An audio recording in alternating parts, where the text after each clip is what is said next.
you in a bit. And I want to thank you all, in fact, for inviting me to speak. And as the title of my talk indicates, I'll be focused on ways to bring about change in the power dynamic of this conflict rather than the ultimate outcome. But first, I want to congratulate you on your upcoming conference, the one that Diana mentioned. Really, the topics are excellent and the speakers are first class, and it's very timely, especially given the attacks on the ICC and other organizations who are and individuals who are striving to uphold international law, which is a really important source of power for oppressed people. So a lot of energy has gone and still goes into regarding the ultimate configuration of what Israel and Palestine should look like. Almost every day you'll come across an argument for one democratic state for all as the only possible outcome, or you'll come across an argument of two states. There's also recently arguments or constantly arguments about confederation. So there's plenty to tap in terms of the ultimate solution.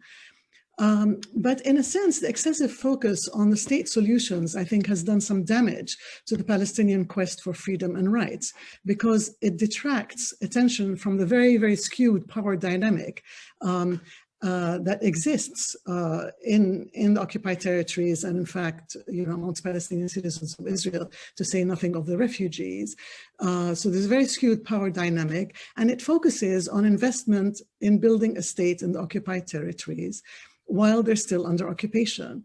And it used to, anyway, until the negotiations stopped a few years back, focus on negotiations between the all-powerful occupying forces and the largely powerless occupied people. This costly experiment has been underway for nearly 30 years now, since the Oslo Accords began to be signed in 1993. And it has brought us to where we are today, with East Jerusalem fighting for its life. This week's heart-rending scenes from Sheikh Jarrah, I'm sure you've seen them, the slow death of Gaza under siege, and the carved-up land in the West Bank. And all this has been underway with the Palestinian leadership trapped in security coordination with Israel against its own people, by and large. Despite this grim background of failure, we saw recent attempts to hold elections under occupation, which also give the illusion that political change and agency can happen through the ballot box, when actually so much is out of Palestinian control.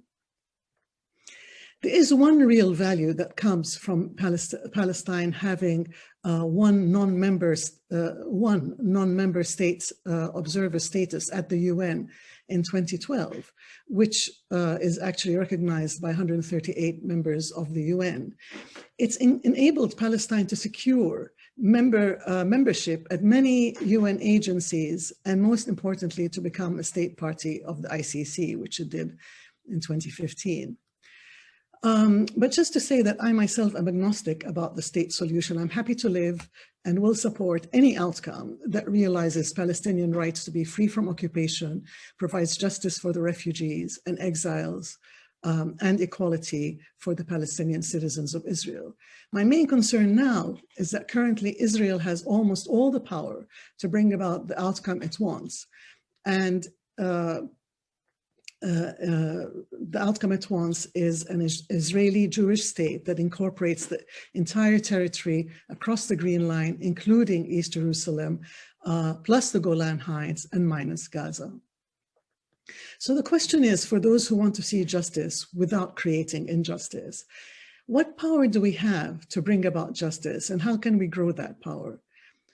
For Palestinians, what's missing is a long-term strategy that's constantly calibrated in light of the external environment. But this, sadly, cannot be developed without a national leadership representing all the Palestinian people, which is likely not achievable in the near future. Nevertheless, there are several sources of peaceful power available for Palestinians and for supporters of Palestinian rights. And they include the narrative, which is a big source of power, as well as various strategies and alliances. The narrative is, as I said, an important source of power. And in terms of that source of power, we're actually moving in the direction of what Palestinians are calling, and their allies are calling, a watershed moment, due to the publication of the Human Rights Watch report that Israel is committing crimes of apartheid and persecution against the Palestinians. There have, of course, been other reports on Israeli apartheid. The most prominent were the UN report by Richard Falk and Virginia Tilley in 2017 that was pulled almost as soon as it was published. But it remains widely available. And of course, there's a report that was published earlier this year by the Israeli Human Rights Organization, B'Tselem. The Falk-Tilley report was quite easy to keep on the sidelines, although, as I say, it's there for anyone who wants to read it, and it's an excellent report. The B'Tselem report is harder to crush because it was produced by an Israeli organization. But the Human Rights Watch report is by far the hardest to dismiss. It's such a major and highly respected organization with a great deal of sway in the US, especially amongst the Jewish community. And importantly, the Human Rights Watch report refers to Israel's treatment, not just of Palestinians under occupation and in Israel, but also of Palestinian refugees whose rights have been brushed under the rug. It's also worth noting that the Falk-Tilley report also mentioned the entire Palestinian people in its three component parts as being impacted by apartheid. Now, the Human Rights Watch report is an unavoidable wake-up call to the world community that something must be done to stop Israeli crimes, as it termed them. The direct focus on apartheid is also important that in that it clarifies the narrative of what has been done and is being done to Palestinians and what restitution is needed. I want to refer back to a paper that Shabaka published in 2017 by myself and my colleague Ingrid Jaradat-Gassner, in which we addressed the problem of there being multiple frameworks to analyze what's going on in Palestine. Is it settler colonialism? Is it ethnic cleansing? Is it racial discrimination? Is it a struggle for indigenous rights? It's all of these and more, but this constant discussion about what should we apply creates confusion.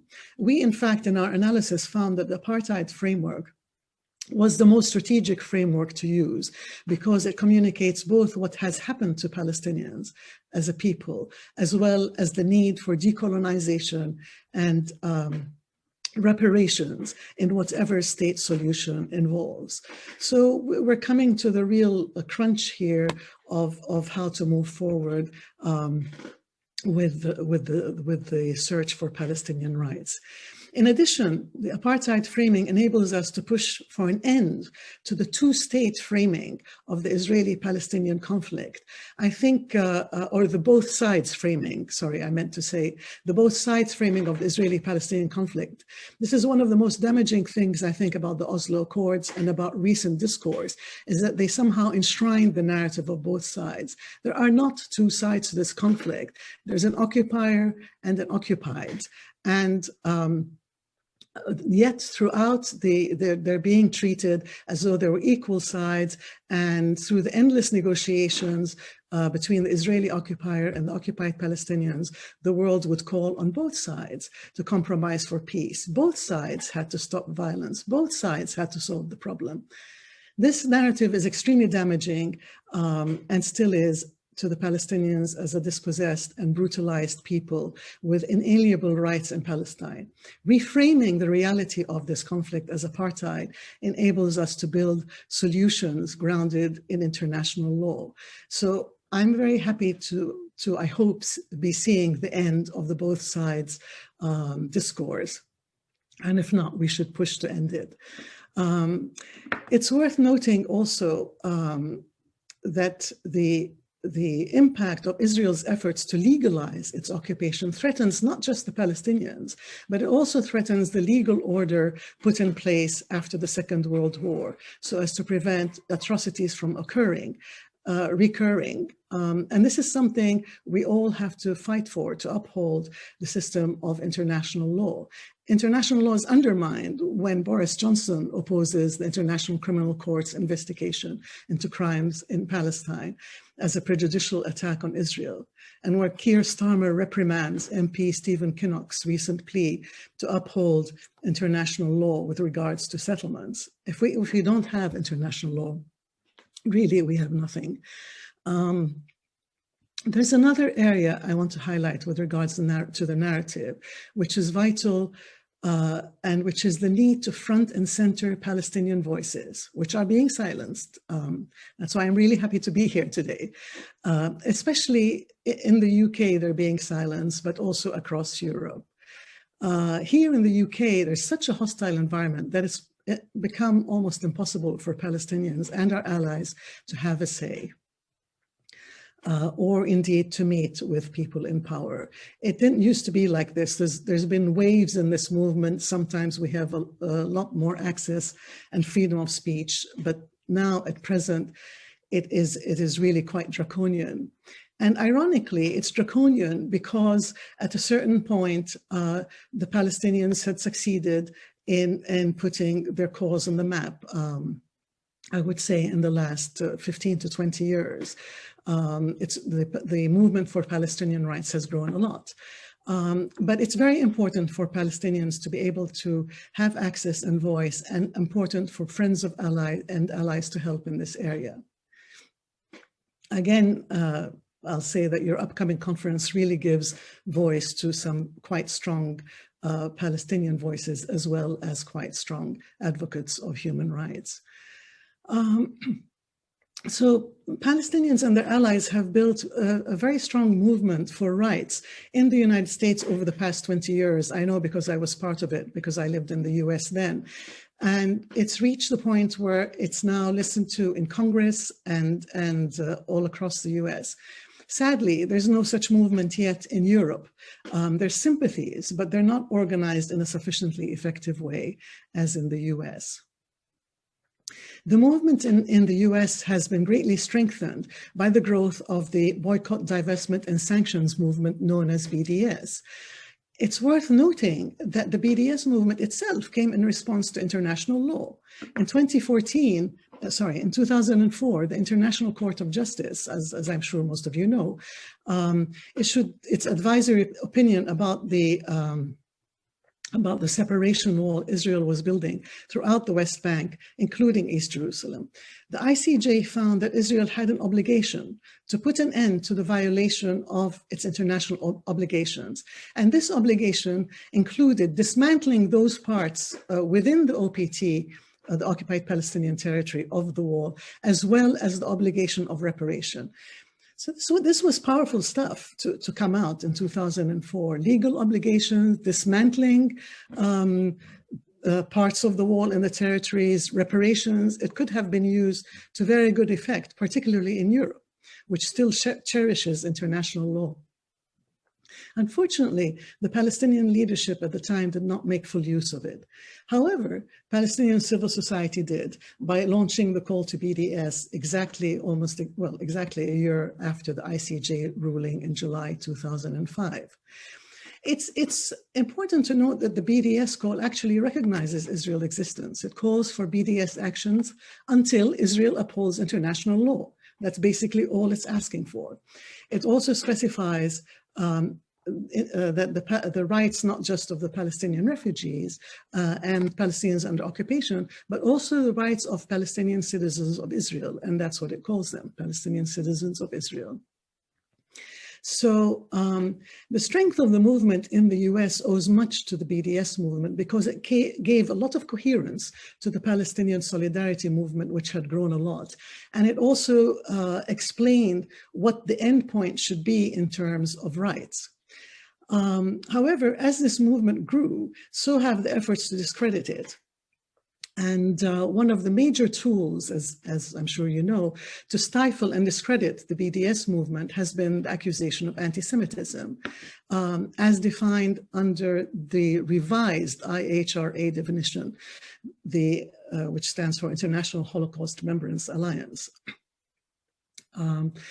and putting a lot of pressure on states and organizations and universities and others to adopt it. The actual definition, which is really short, is not a problem, but the examples that have been tagged onto it are a problem, because 6 out of 11 of them relate criticism of Israel to anti-Semitism, or come close to doing so.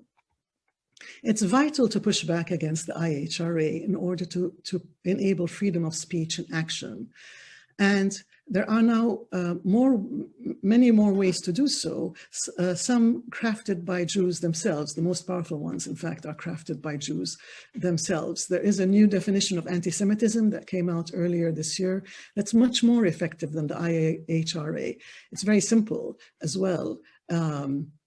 This was put out by the Jerusalem Declaration on Anti-Semitism, which was signed by over 200 prominent Jewish scholars in the fields of Holocaust history, Jewish studies, and Middle East studies. And it's intended to provide clear guidance on the fight to anti-Semitism while protecting freedom of expression. So it defines anti-Semitism simply as discrimination, prejudice, hostility or violence against Jews as Jews, or Jewish institutions as Jewish. And then its guidelines are extremely clear in protecting Jews as well as protecting free speech. I encourage everyone to get a copy of it if you don't have it already. Getting the fight against anti-Semitism right is vital because it does exist, obviously, throughout the world, and is particularly virulent in parts of Europe and the United States, and of course, in Germany, elsewhere. So an effective definition like the JDA, or the papers written by my friends and colleagues at the US organization Jewish Voice for Peace, they have some excellent resources, are very important to use. And they can be used to counter anti-Semitism and to counter the effort to silence Palestinian voices. Meanwhile, there are other ways that have been resorted to weaken the movement for Palestinian rights. And one of them is the push to organize dialogue between Israelis and Palestinians on the basis that, you know, if people just get together and get to know each other and work together, that understanding will bring peace. Well, people bought into this in the early days, perhaps, of the state building project under Oslo, but most Palestinians dropped out of these people-to-people projects, as they were called and as they're being called now, because it was clear they brought neither peace nor justice. They only siphoned off energy and resources. And of course, it ignored the entire structure of control and dispossession.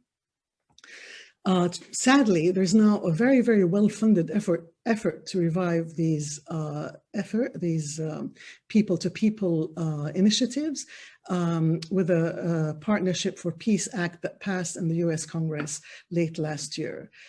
And it puts a huge amount of money behind this, about 250 million over 5 years, to fund 2 funds, one of which is OMAP. Specifically focused on peace and reconciliation projects between Palestinians and Israelis. These moves are quite dangerous to the efforts to bring about real peace and justice. Both my colleagues Yara Hawari in Al-Shabaka, as well as Zaha Hassan, who's, as Diana mentioned, is speaking at your upcoming conference, have written important papers explaining the dangers of these efforts. Not only with this new act that passed in the US, not only can settlers potentially apply for these resources despite the illegality of settlement. So we're not only not holding Israel accountable for the crime of settlement in the territories, but inviting settlers to get access to resources. And there are also restrictions to Palestinians trying to access the ICC to using these funds. So clearly the road to the ICC is a very important one, and this act is one of the ways in which it's being subverted. I would just close by saying that finally, despite all the examples I gave and the initiatives that are underway, there can be no resolution of wrongs and restitution of rights without a revival of the Palestinian national movement. This is a very challenging project because the remaining leadership of the movement is trapped under occupation. And while the Palestine Solidarity movement is strong, very strong in the US and okay in Europe, it has no cohesion and no ability to achieve results on its own. There are several attempts to try to revive the Palestinian national movement. And if I may, I'd like to mention the study that Zaha and I, together with 2 other colleagues, worked on that dealt with the status of the Palestinian, the PLO diplomatic corps in the various states in which there are representatives of the PLO, and its relationship with the diaspora. So we studied the relationship between the diaspora and the diplomatic corps. We examined where the diplomatic corps is at now and the rules and regulations that guide it. And we see that the relationship between the corps and the diaspora could possibly be an entry point to reviving some of the strength of the Palestinian national movement. You'll find the paper on the Shabaka website, and if you haven't yet signed up to the Shabaka, I do encourage you to do so. I'd like to thank you all for listening and turn it back to Diana. Hi, thank you. That was so interesting. Yeah, we've got a couple of really interesting questions that have come in. One of them, I'm going to start with one from Afif Abu Rish, so not my dad Afif, another one, who's also a regular who comes along to a lot of our webinars. So hello, thank you for joining us again. He asks, can you please explain how both leading parties in the UK became so pro-Israel? Oh gosh, a big one. Yeah, that takes quite a bit of history. I think, to my mind, the stronger the movement for Palestinian rights got, the stronger the Israeli pushback got. And there's quite a large movement by Israel and its allies, I think, to really push parties in this direction, and also to use the stigma of anti-Semitism to silence discourse. But there was a time when the PLO was first active in the West, and Palestinians came together as a movement when Palestinians were heard. As I say today, I think it's very, very hard for Palestinians to get access to either party, and that's something that we have to work on. So yeah, I hope we'll all work on that. That's what we are here for, trying to do as well. There's been a couple of questions about the elections and the postponement of them. We've got from Claire Walford, how do Palestinian people in the West Bank and Gaza feel about the cancellations, again, of elections by Abbas? And then we've got Jenny Tong joining us. Hi, Jenny. At the beginning of your talk, you said Palestinian leadership is not available in the near future. Why not? Why have the elections been postponed? Campaigners can do little unless we have the support from the Palestinian leadership, from the leaders. When will the ordinary people of Palestine take action and, for example, call a general strike until there are elections for proper leadership? Yeah, the elections, obviously people are very upset about the elections, but about the elections being canceled. A lot of people are, Palestinians are. There was something, I think, like 93% of eligible voters had signed up. So that indicates a very high degree of wanting elections. But really, when you think about it, these are elections held under draconian occupation, and there's a limit to what freedoms will be achieved for Palestinians in the case of those elections. I'm working on a paper, which I hope will get published in the next week or two, that shows that there are other ways for representation other than elections, which, to my mind, make much more sense for a people that still hasn't achieved its rights.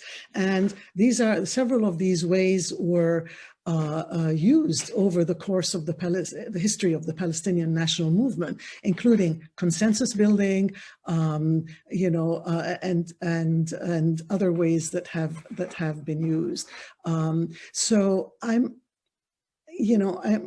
the elections could have shaken up the status quo, no doubt about that.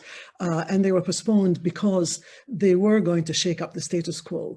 But would what they have put in place, even if it was the most perfect representatives, have been able to take action against Israel? I think for freeing the occupied territories, you would have to rebuild the kind of movement that you had with the first Intifada, and that's not something that's related to elections. That's something related to organizing different sources of power on the ground. So.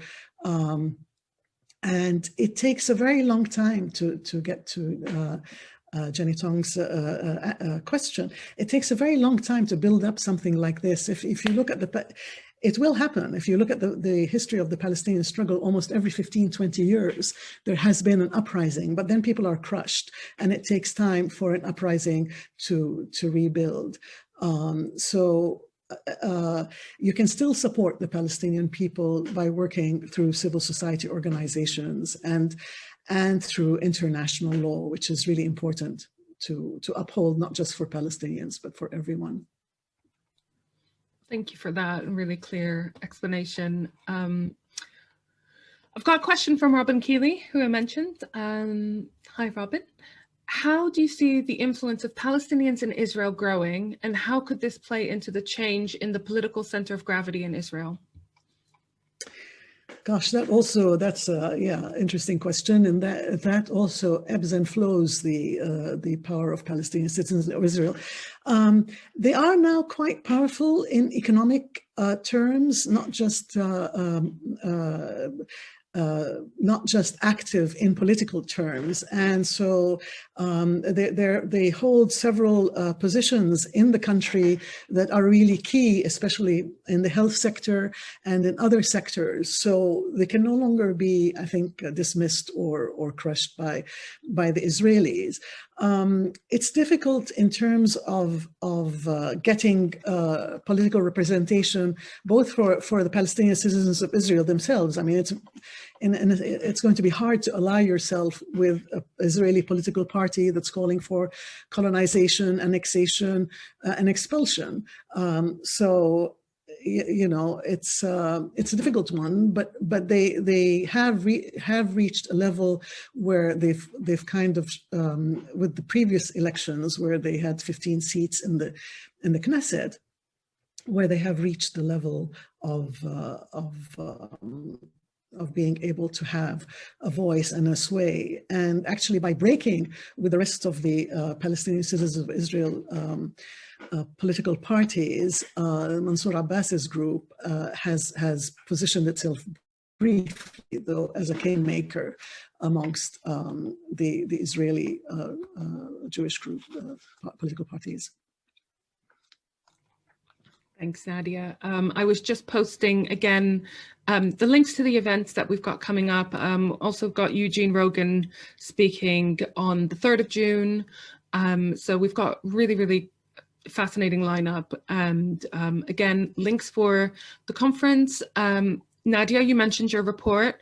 It's on the Al-Shabaka website. We will also post links to it when we put the recording up on our website. And sorry, I missed the message from someone about being hard of hearing and wishing there were subtitles. We post transcripts of all of our past events, as well as the audio and visual recordings. So please do make the most of those. And if you miss anything, hopefully that will help you catch up.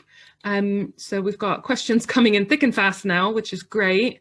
Hopefully we will be able to reach all of them. So we've got from John Mitchell: media coverage is paramount in influencing public opinion on our issue. The BBC in particular has failed to do so in giving an impartial and balanced account. How should we approach the BBC and other media outlets to change their bias?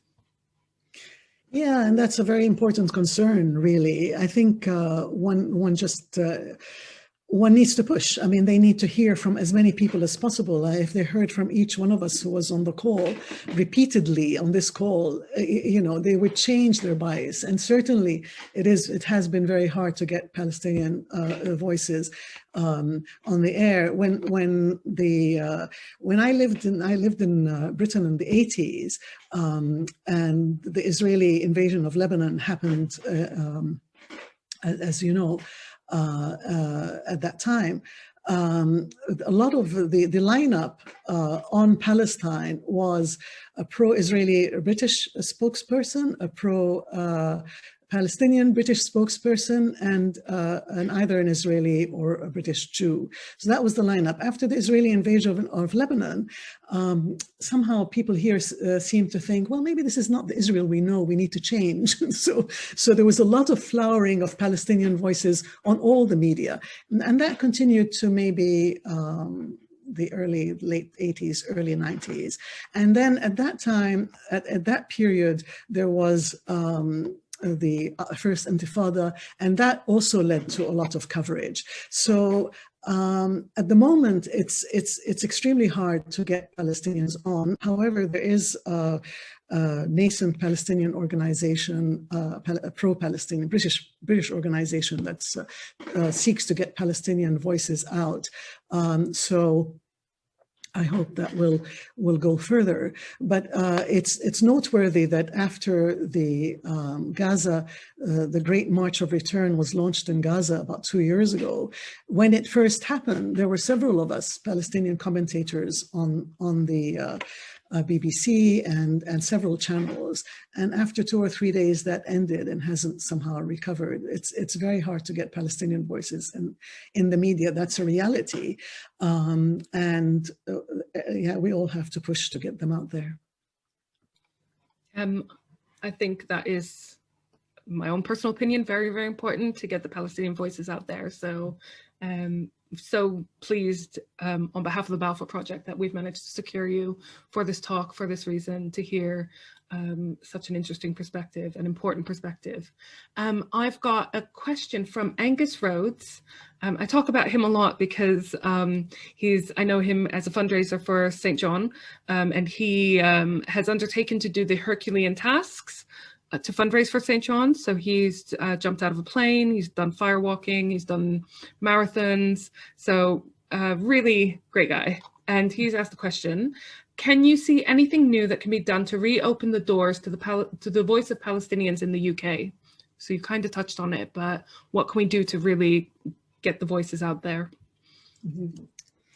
Yeah, I mean, these are all great questions. There are several organizations that do work to get Palestinian voices out.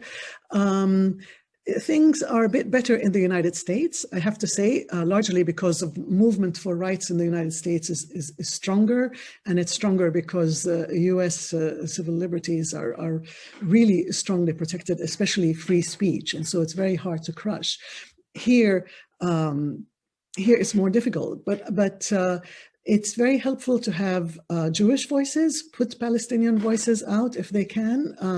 And these Jewish voices would be voices who recognize all Palestinian rights, i.e. the right of the refugees and equality for citizens of Israel, and ending the occupation.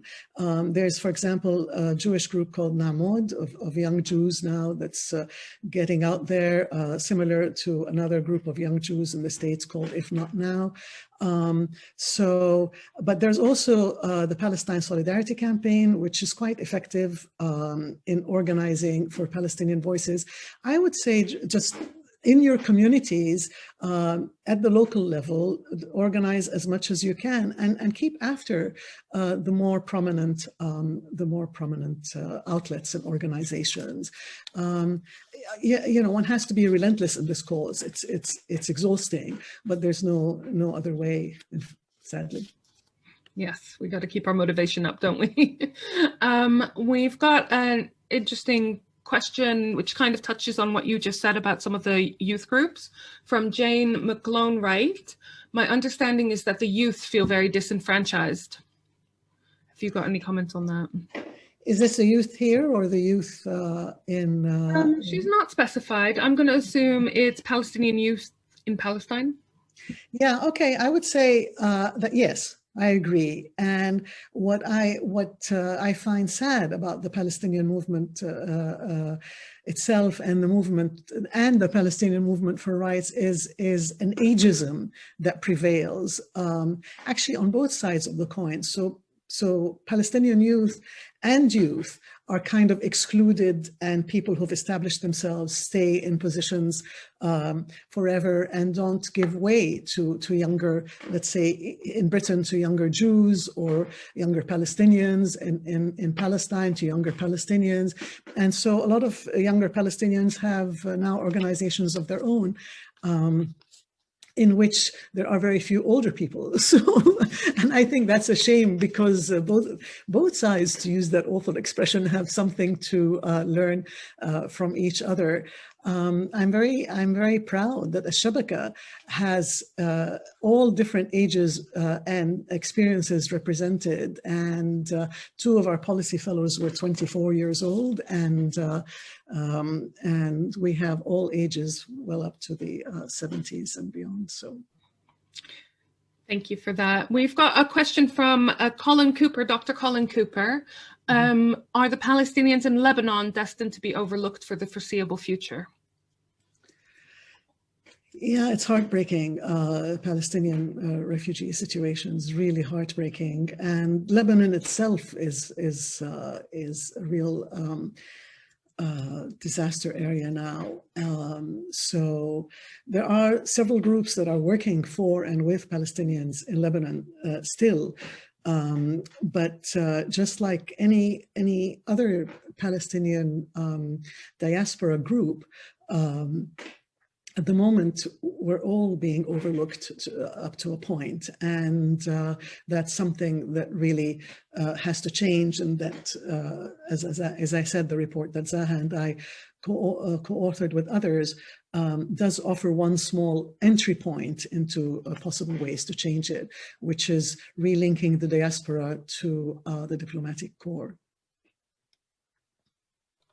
Thanks. I'm just looking up your report on your website, so I'll be posting that in the chat box. And like I said, we'll post a link to it on our website when we post the recording and the transcript.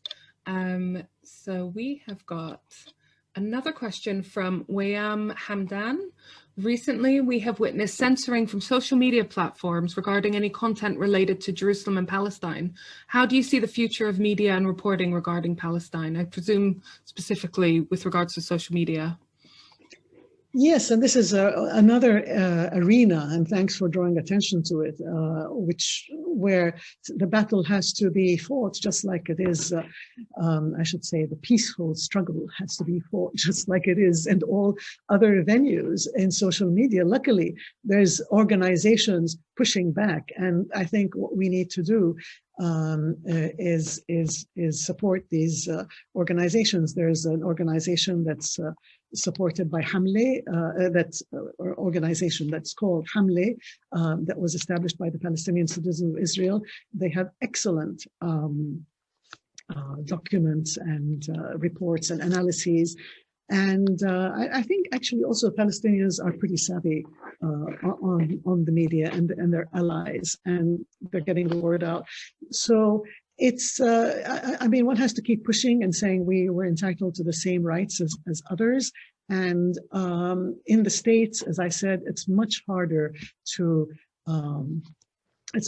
suppress these rights because they're covered by free speech. And I'm happy that since I've come back to Britain, that there's more exchange between the US and the European movements for rights, learning of experience and so on, that will help develop, and that there should be more of. Agreed. It's a really important place to be able to share our voices, right? Chris Greenwood has got a question. Will Palestinians ever regain their freedoms, peace, justice, equal rights, right of return, etc., all the things that we here want for them, without the USA and the UK governments both changing their policies to start supporting and ensuring this? Can we do it without them? I mean, actually, the ultimate objective of all this civil society organizing is to get change, political change in the US and in the UK. In the UK, in theory, it should have been easier because people have a lot of knowledge about Palestine and Palestinians, despite the lack of school books and so on. I mean, you hear a lot more. It's closer to the area of conflict here. In theory, it should have been easier, but there's been just in the last 4 or 5 years a real push to silence the discourse, as I said, using the anti-Semitism, fake accusations of anti-Semitism as a tool. And that's why I strongly recommend the JDA declaration, definition of anti-Semitism, which we should all fight against. And so definitely we need to see change. In the US, we're seeing extremely slow change, but it is change with members of Congress speaking up. And this is why the Human Rights Watch is so important, because it has a very big weight in the United States. And if they call it apartheid, you know, it's going to make others think twice and use those terms. So we have to make sure that that all gets into the discourse. We have got a question from, I'm going to lump 2 questions together, batch them together because they are on similar topics. We've got from Andrew Whitley, one of the Balfour Project trustees. Why has the Palestinian diaspora been so docile and passive as it watches the disappearance of its homeland and prospects for independence? The degree of political organization among them is very weak. And from Paul Timperley, why do you think the UK Palestinian mission in the UK is so quiet in response to the Zionist lobby in the UK? And is it the same in other countries? Well, gosh, let's see. I've not given you any easy questions, have I? Sorry. No, there aren't any. No, it's not an easy struggle. So you know, things ebb and flow. The diaspora has been passive at some point. It is from the diaspora that the Palestinian national movement was born. And sadly, at the moment, the diaspora is fragmented between the different factions in Fatah and Hamas and Dahlan and so on. So there's a lot of fragmentation going on, which prevents action. However, there are a number of civil society organizations that also have a lot of action going on. As for the Palestinian mission in the UK, I wouldn't say it was all that passive. I think it's been in its way quite active, and it's brought out to a couple of really strong statements recently, you know, against the position that was taken, you know, undermining international law by the government. Yes, we've got that statement on our website as well. I posted the link to Boris Johnson's comments to Conservative Friends of Israel about the ICC. And then we also have Hussam Zomlot, the ambassador's response to that. So do check that out on our website if you haven't had a chance to see it. I'm sure we will discuss it quite a lot at our conference, as it's very relevant and very timely, as you said. We've got a question from our chair, Vincent Fien. Hi, Vincent. I was hoping that elections would lead to some form of renewed unity between Gaza and the West Bank. Without elections, where do we go for that reunification? And I'm actually going to batch that with Ian Tegner's question about to what extent is there agreement amongst Palestinians as to the ultimate objective? So where is the meeting point? Yeah, yes. I mean, if there was one good thing about the elections was that there was agreement. There had been discussions and negotiations between Fatah and Hamas, an agreement. you know, I think we are going to have to find ways to work around the disagreement between Fatah and Hamas to advance Palestinian rights. And although the ways may not be very clear now, I'm sure they're bubbling under the surface and will come out soon. I know this all sounds quite cryptic, but after there is such a big disappointment like this, and not anything to look forward to. I mean, the most that is being called for is that there's a bringing European governments and the states together, reviving the quartet and resuming negotiations. I mean, that would be an absolute nightmare. So after there's this kind of real feeling of letdown, I think we'll probably see a lot of reaction, but it'll take a while to bubble up to the surface. I mean, I very much hope it'll be productive and peaceful. But people are so squeezed, and what's going on the ground is so horrendous that you know, that one is somewhat afraid of this immediate coming period. We've got a comment from Vincent as you were answering his question. The Balfour Project commends the Jerusalem Declaration on Anti-Semitism, co-authored by Philippe Sands QC, who's one of the keynote speakers at our conference. He's speaking on day one, which is 25th of May. It is key to maintaining free speech here in the UK. Let's keep promoting it. I'm not sure if he means the conference or free speech, but let's promote both. I'm going to end on a final question from Georgie Brooks. She's involved with St. John as well. She was the former chair of the Guild, who do a lot of fundraising events on behalf of St. John Eye Hospital. So a lovely group of people. Last week's speaker spoke of the effectiveness of community groups lobbying in support of Northern Ireland, of the Northern Ireland peace process. How can this be replicated for support of Palestine? So I know that you did touch on this, but because we want to end on a fairly positive note, what is the call to action? How can we, what do we do? How do we get in touch with community groups or set them up ourselves? Or there are a number of community groups in Palestine. I think there's a major difference between Ireland and Palestine, and that Ireland has achieved, for the most part, statehood and independence, and you know, it's really it's a very different situation. What you don't want is community groups that are going and saying, look, here's two peoples, let's bring them together. If they just get to know each other, everything will be fine. What you need is people who are quite clear and quite articulate in pushing for the rights of Palestinians and ensuring that Jews are protected from anti-Semitism.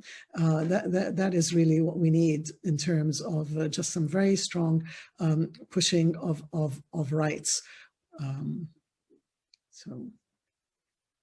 Well, thank you so much, Nadia. I think we'll wrap that up now. I've posted the links for all the things that we've been talking about, the future events, in the chat box. We didn't get around to all the questions, but we tried to get to most of them, or at least most of the subjects covered. I will be sharing the chat box with you, Nadia, so you can see all the comments. You've had some lovely comments. People really appreciated what you had to say. So we're super grateful for you joining us, the Balfour Project. And the next talk is on the 3rd of June, Thursday, 3 p.m., which is Eugene Rogan. So that's going to be another really interesting talk. So hopefully everyone can join us for that too. So I would like to thank you, Nadia, for joining us. And I'd like to thank everyone else for attending. We've had about 200 people at the most, at the highest peak today. So that's another great attendance. Thank you so much, everyone. Keep on coming to our events, keep on sharing our events, the recordings, come along to our conference, and we